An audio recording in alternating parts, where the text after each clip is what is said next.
Good morning to you all. I'm going to be reading from the book of Mark, chapter 15, from verses 16 to 41. Mark 15, 16 to 41. And the soldiers led him away into the hall, called Praetorium, and they called together the whole band, and they clothed him with purple, and planted a crown of thorns, and put it above his head, and began to salute him, "Hail, the King of Jews!" And they smote him on the head with a reed, and did spit upon him, and bowing their knees, worshipped him. And when they had mocked him, and took off the purple from him, and put his own cloth on him, and led him out to crucify him, and they compelled one Simon a Cyrene, who passed by, coming out of the country, the father of Alexander and Rufus, to bear his cross. And they bring him unto the place Golgotha, which is being interpreted the place of skull. And they gave him to drink wine mingled with myrrh. But he received it not. And when they had crucified him, they parted his garment, casting lot upon them, what every man should take. And it was the 3rd hour they crucified him, and the superscription of his accusation was written over, "The King of the Jews." And with him they crucified 2 thieves, the one on his right hand and the other on his left. And the scripture was fulfilled, which saith, "And he was numbered with the transgressors." And they passed by, railed on him. The passerby railed on him, wagging their heads and saying, "Ah, thou hast destroyed the temple and built it in 3 days. Save thyself and come down from the cross." Likewise, also the chief priests, mocking, said among themselves to the scribes, "He saved others. Himself he cannot save. Let Christ, the King of Israel, descend now from the cross, that we may see and believe." And they that were crucified with him reviled him. And when the 6th hour was come, there was darkness over the whole land until the 9th hour. And at the 9th hour, Jesus cried out with a loud voice, saying, "Eli, Eli, lama sabachthani," which is being interpreted, "My God, why hast thou forsaken me?" And some of them that stood by, when they heard it, said, "Behold, he called Elias." And one ran and filled the sponge full of vinegar, and put it on the reed, and gave him to drink, saying, "Let alone, let us see whether Elias will come and take him down." And Jesus cried with a loud voice, and gave up the ghost. And the veil of the temple was rent in 2 from the top to the bottom. And when the centurion which stood over against him saw that he so cried out, and gave up the ghost, he said, "Truly, this man was the Son of God." There was also women looking from afar off, among whom was Mary Magdalene, and Mary, mother of James the Less, and Joses, and Salome, who also, when he was in Galilee, followed him, and ministered unto him, and many other women, who came up with him unto Jerusalem. May God bless you all.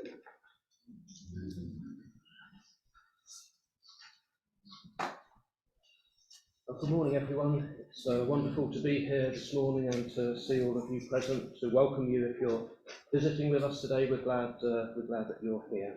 Thank you, Michael, for reading for us this morning. And it was the third hour when they crucified him. Those are the words that Mark uses in chapter 15 and verse 25 of the moment when Jesus was crucified.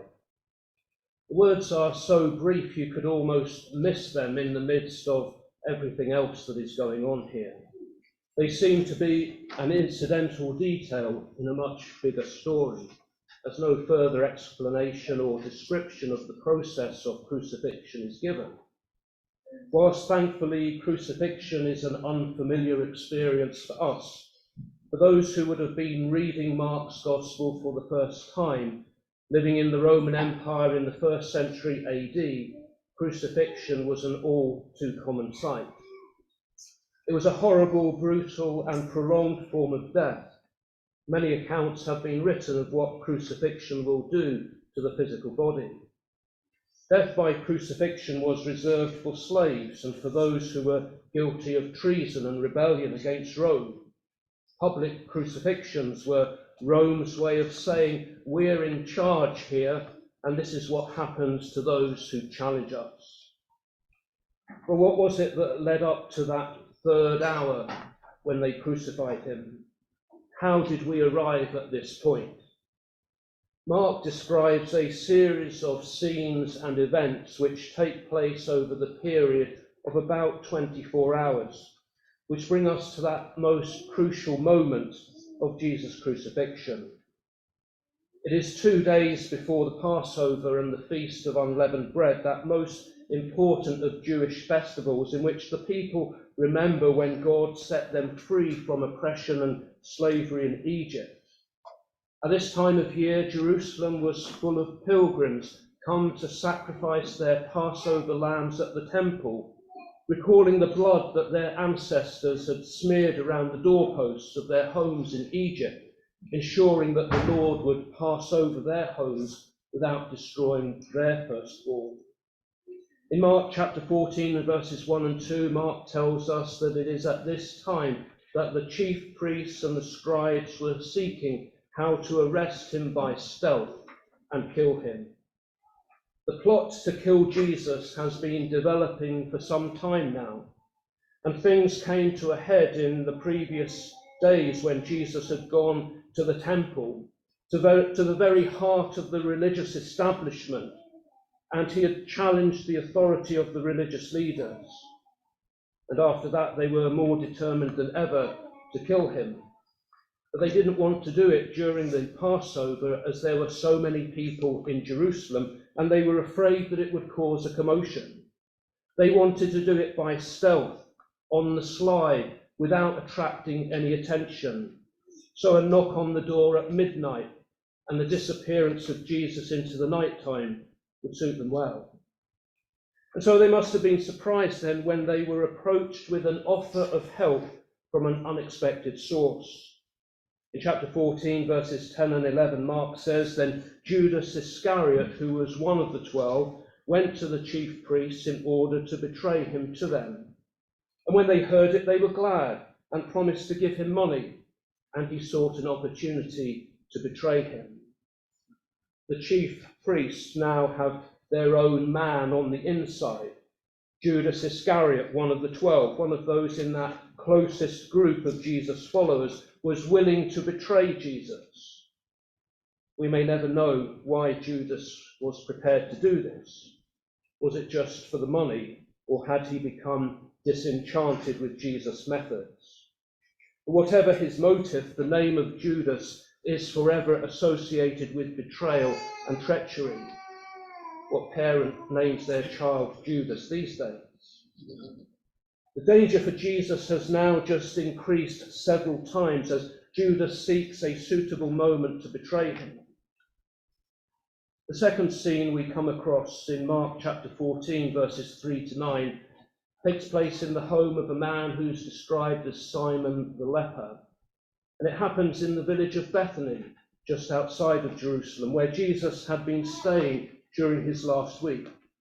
Jesus is reclining at the table when a woman, unnamed by Mark, enters with an alabaster flask of very expensive ointment. It's valued at 300 denarii, which is about what a labourer would make in a year. She broke the flask and she poured its contents over Jesus' head. And as the fragrant scent drifted through the house, some who were present became indignant.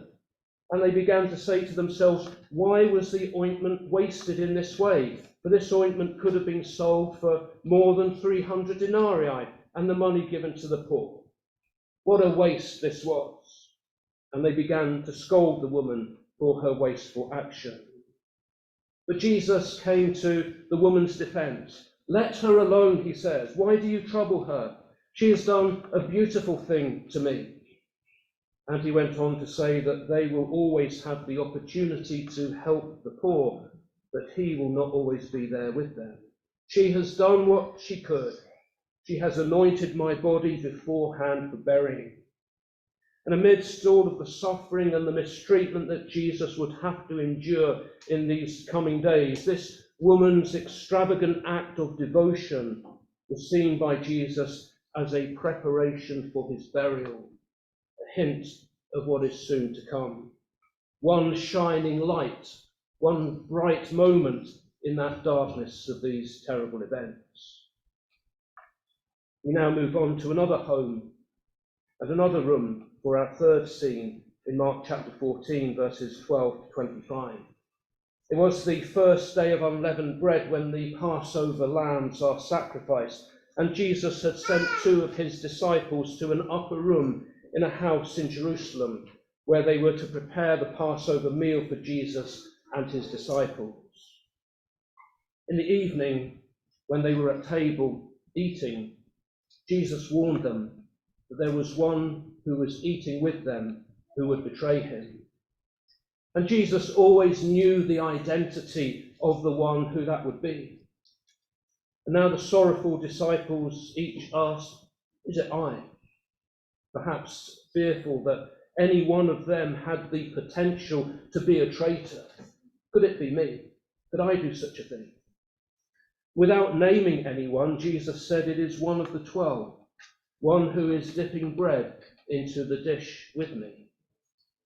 To eat together was a sign of fellowship and acceptance of one another. And so to betray someone with whom you had shared a meal was a particularly despicable act.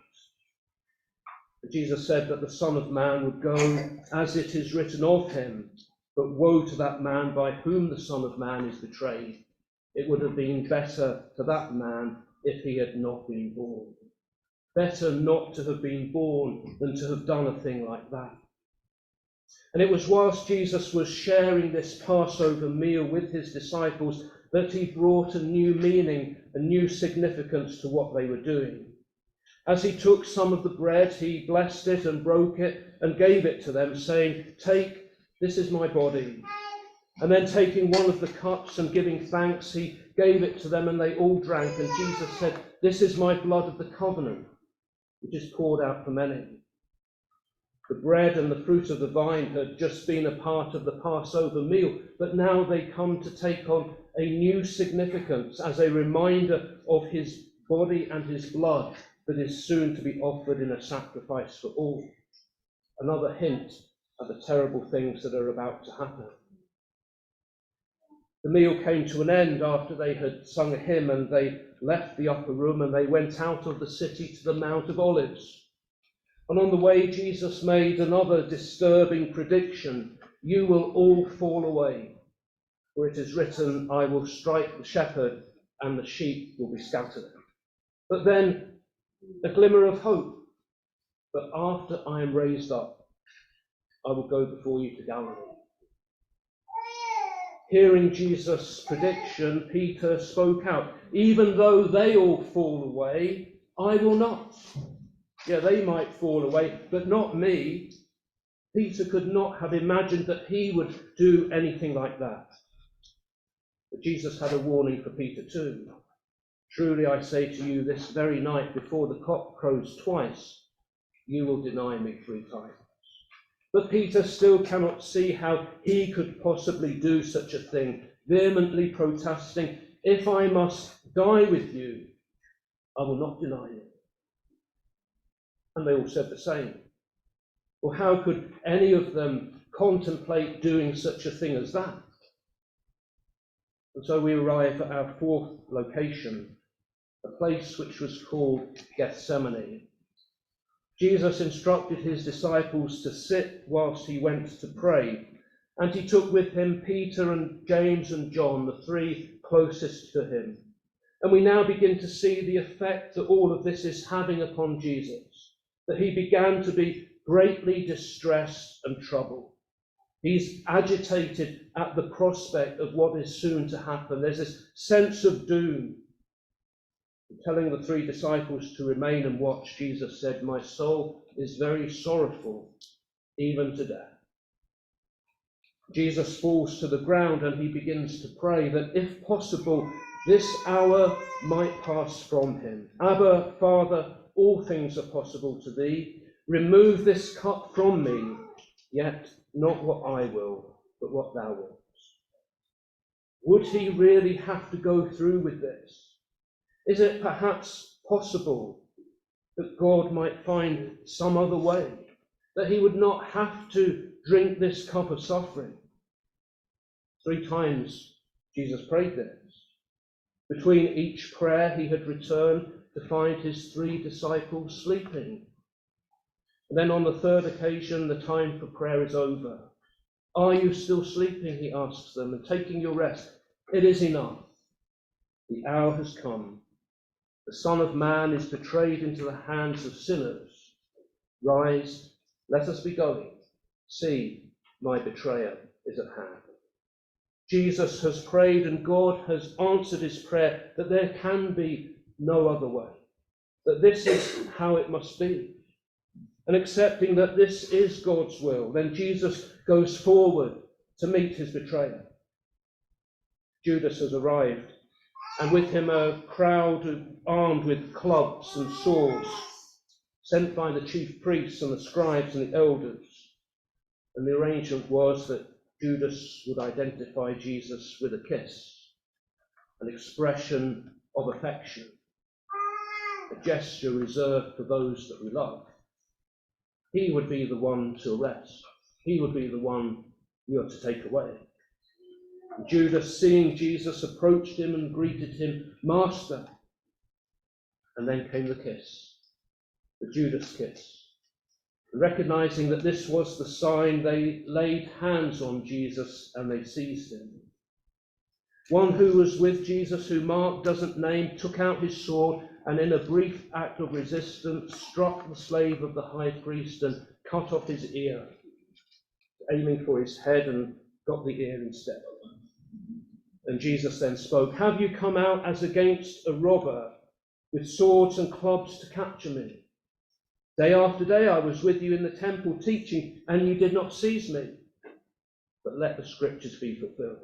Why come with this display of force and power? Why come armed with these swords and clubs? I've been with you all the time. I've been in the temple. Why didn't you arrest me then?" And Jesus says the scriptures must be fulfilled. And then Mark adds these sad words, "And they all forsook him and fled." Just as Jesus had said they would. They did what they had said they would not do. And included amongst those who ran away was a young man who'd been wearing just a linen cloth when he had been seized, but was able to escape, albeit naked. And perhaps this is Mark himself telling us that he was there too, and he also ran away. The action now moves from Gethsemane as Jesus is led before the assembly of the high priest, chief priests, elders and scribes, the religious authorities. A mockery of a trial is held as witnesses are sought to testify against Jesus, but no 2 stories are the same. And when Jesus is asked what he has to say about this testimony against him, he gives no answer. He chooses to remain silent. Frustrated, the high priest asks Jesus the direct question, "Are you the Christ, the Son of the Blessed?" And now Jesus gives a direct answer to the direct question. "I am," he says, "and you will see the Son of Man seated at the right hand of power and coming with the clouds of heaven." And we've just heard the words that got Jesus killed. The high priest tore his garments in a sign of shock and horror at what he had heard. And he asked the assembly, "Why do we still need witnesses? You've heard his blasphemy. What is your decision?" "Oh, we don't need any witnesses now. We've heard it for ourselves, heard it from his own mouth, that Jesus claims to be the Christ, the Son of the Blessed, the one seated at the right hand of power. This is blasphemy, and it deserves the death penalty." And those who were assembled all condemned him as deserving death. And then they spat on Jesus. They covered his face and struck him, challenging him to prophesy, and the guards took him into custody with blows. Well, we go outside now to the next scene, which takes place in the courtyard of the high priest. Peter had followed at a distance when Jesus had been taken. And verse 54 of chapter 14 tells us that Peter had gone right into the courtyard of the high priest. And now he's sitting with the guards, warming himself by the fire, getting very comfortable. Verse 66 picks up the story. One of the maids looked at Peter by the fire and she said, "You also were with the Nazarene Jesus." But Peter denied it. "I neither know nor understand what you mean. I don't know what you're talking about." And Peter, anxious to get away and not be the centre of attention, went out to the gateway. But the maid persisted, saying to those who were standing around, "This man is one of them." And again Peter denied it. And then the bystanders joined in. "Certainly you're one of them, for you are a Galilean." Peter's accent gave him away. He was from up north, they could tell that. And now Peter reinforces his denial by a curse upon himself and swearing an oath. "I do not know this man of whom you speak. I've never seen this man in my life. I don't know who he is." And then immediately the cock crowed a second time. And Peter remembered how Jesus had said to him, "Before the cock crows twice, you will deny me 3 times." Well, the sound of that cock crowing as morning broke brought those words of Jesus to Peter's mind. Peter, who had been so sure of himself, so sure that he would not be the one to fall away, that he could never deny Jesus, even on pain of death. He'd just done the very thing that he would not do, and it broke his heart. And he broke down and wept. The next scene is played out before the Roman governor Pilate. As soon as it was morning, the chief priests held a consultation with the whole council, the Sanhedrin. They bound Jesus and delivered him to Pilate. They had condemned Jesus to death for blasphemy, but they needed the Romans to carry out the execution on their behalf. But the Romans are not going to be interested in a charge of blasphemy. They'll only do this if they see Jesus as a political threat to their power. And so Pilate asked Jesus, "Are you the king of the Jews?" It must have been what the Jewish authorities had told Pilate. "Are you the king of the Jews?" And if true, such a charge would be a serious one. Well, Jesus affirmed by answering, "You have said so. It is so." And the chief priests had brought many other accusations, trying to build their case against Jesus. And when Jesus remained silent and Jesus said nothing, Pilate asked him, "Have you no answer to make? See how many charges they bring against you. Why don't you say something? Why don't you defend yourself? Why the silence?" And that silence caused Pilate to wonder. Why would anyone say stay silent at such a moment as this? Why not speak up in your own defense? Well, this matter is not going to go away easily for Pilate. But there is one possible get out for him. At the feast, it was a custom for the Roman governor to release a prisoner whom the people had asked for. And in prison there was a man named Barabbas, a man who had committed murder in an insurrection, an uprising against the Romans. When the crowd gathered together, Pilate asked them, "Do you want me to release for you the King of the Jews?" Here's the offer. Here's the way out for Pilate. And Mark tells us that Pilate had understood that it was out of envy that the chief priests had brought Jesus to him in the first place. This was really nothing to do about who was the King of the Jews. This was just out of envy. But the chief priests have the upper hand, and they have stirred up the crowd to reject the offer of Jesus, the King of the Jews, and instead demand the release of the murderer Barabbas. And Pilate, almost in frustration, asks, "Then what shall I do with the man who you call the King of the Jews? If I'm going to release Barabbas, then what do I do with this man?" And they cried out, "Crucify him." Pilate's reluctant. Why? What evil has he done? Pilate can see that Jesus is no threat. Why crucify him? What's he done wrong? But the crowd are insistent, and they shout out all the more, "Crucify him." So, just to satisfy the crowd, Pilate released Barabbas. And then Mark says, "And having scourged Jesus, he delivered him to be crucified." The final scene in this drama takes place at Golgotha, a name which means the place of a skull, or Latin it's Calvary. Prior to the crucifixion, Jesus suffered more mistreatment and humiliation at the hands of the Roman soldiers. To them, he was just an object of fun and mockery.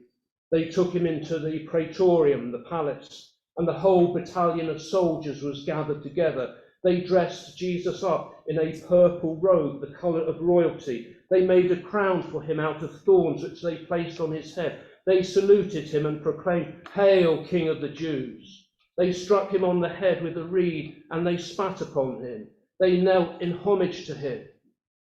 This was them showing their utter contempt for the King of the Jews. And what a pitiful sight it must have been, the beaten, battered body of Jesus treated in this way. And when they finished having their fun, they stripped him of the robe and they put his own clothes back on him. And they led him out to crucify him. Perhaps Jesus no longer had the physical strength necessary to carry his own cross, and so on the journey to Golgotha, they compelled a man of Cyrene, a man named Simon, to carry the cross. Arriving at Golgotha, Jesus was offered a drink of wine mixed with myrrh, but he refused. He would endure this with his senses fully alert. And then they crucified him, attaching his body to the wooden cross with nails through the wrists, through the feet. And having finished the gruesome task, the soldiers divided his clothes up and they cast lots to see who would get what. These men are hardened soldiers. They've done this before. This is just their day job. They're impassive to the suffering that surrounded them, unmoved by what they see. Mark tells us, and it was the third hour when they crucified him. That's 9 o'clock in the morning by our time. Probably less than 12 hours from arrest to crucifixion. And the charge inscribed over Jesus read, "The King of the Jews." Another Roman joke. Is this the best king that the Jews can come up with? Or what sort of king hangs on a cross like this? And although placed there in mockery, there was great truth in that charge. King of the Jews. And alongside Jesus at his right hand, at his left, those two places coveted by James and John, crucified two robbers. This is the company the King of the Jews keeps, alongside two robbers. And the mockery and the jokes continued as people passed by, ridiculing him, wagging their heads, challenging him to come down from the cross and save himself. And of course, the chief priests and the scribes are all there to see that the job is finished properly. And they too mocked him along with the two crucified with him. And even in death, during the greatest suffering, no compassion shown to Jesus. And it had been going on for 3 hours, when at the 6th hour at noon, darkness descended upon the land, a darkness that remained for 3 hours. And at the 9th hour, 3 o'clock in the afternoon, Jesus summoned the strength to cry out loudly, Eloi, Eloi, lama sabachthani. Aramaic words which Mark translates as, my God, why hast thou forsaken me? Cry of dereliction and abandonment. Jesus is alone, and even God himself has abandoned him. Some misunderstood. They thought Jesus was calling for the prophet Elijah, and someone filled a sponge with vinegar and put it on a reed and gave it to him to drink. They wanted to wait and see if Elijah would come and take him down. But Elijah was never going to come. And Mark records the final moment at the end of 6 hours of excruciating torture. And Jesus uttered a loud cry and breathed his last. The King of the Jews, dead. And that moment was marked by the curtain in the temple tearing in two from top to bottom. And the centurion who had been standing facing Jesus when he breathed his last said, truly this man was the Son of God. And of all the people who had been around the cross that day, mocking and ridiculing, this one Roman centurion understood who this man really was, that he had seen something in Jesus that the others had missed. Truly this man was the Son of God. And then Mark mentions some others who were there, perhaps often overlooked, a group of women looking on from afar, and among them were Mary Magdalene, Mary, the mother of James the younger and of Joseph, and Salome. These were women who had followed Jesus when he was in Galilee. They had ministered to him whilst he was there. And not only them, for Mark adds, and also many other women who came up with him to Jerusalem. The men were absent, but the women disciples of Jesus were there, present at the cross. There was nothing that they could do to prevent this from happening, but they were there. They were there to witness what had happened, a testimony to their faithfulness and their devotion to Jesus, that they were there to the end. To read Mark's account of these events from chapter 14 to chapter 15 is like looking through a photograph album, a series of pictures that are taken over a period of time. Well, here's this one, here's that one. And each photograph is depicting a different scene that builds up into this compelling panorama. The words that Jesus had spoken to his disciples beforehand about the things that he would suffer in Jerusalem have been fulfilled. And in these events we see fulfilled Jesus' prediction, for the Son of Man also came not to be served, but to serve, and to give his life as a ransom for many. Jesus knew all along that this was going to happen. He knew why it had to happen this way, that this was God's will, and Jesus was prepared to accept it, prepared to fulfill it. And however horrible it was, however upsetting and distressing, it was something that had to happen for God to provide us with our salvation. Jesus was prepared to suffer in this way for us, for me, for you, for each one of us. This is the gospel of Jesus Christ, the Son of God. And surely no one reading this story cannot be moved by what Jesus has done for us and come to that conclusion of the Roman centurion, if truly this man was the Son of God? Well, how should we respond to this? What do we need to do now? Well, those are questions for each one of us to think upon and to reflect and to come to our own answer. Thank you, and may God bless you.